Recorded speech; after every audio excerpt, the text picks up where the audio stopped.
অভয়াপুৰীত চোৰৰ চাফাই অভিযান।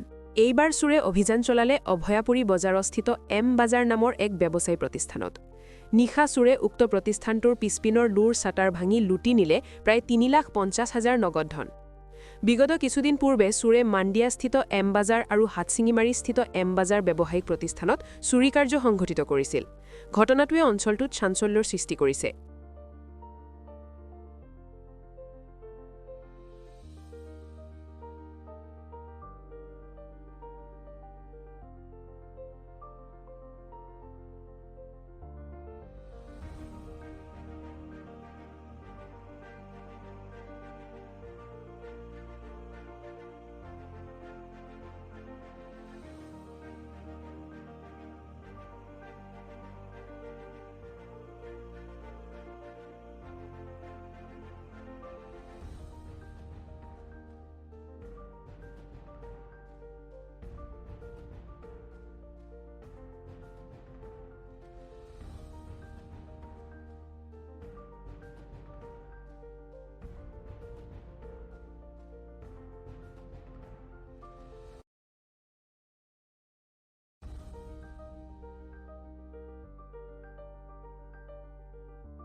মানে ৰাতিপুৱা আমি আহাৰে তো আগৰ গেটটো খুলিলোঁ চব ষ্টাফ মিলি কেনে। তো খুলি কেনে যেতিয়া পাঞ্চিঙৰ কাৰণে ষ্টাফকেইটা ৰখি আছিলে তেতিয়া আমাৰ চিকিউৰিটি গাৰ্ড গৈ কেনে বেক চাইডৰ লাইট দিবৰ কাৰণে যোৱাতে তো শ্বাটাৰখন ভাঙি আছিলে।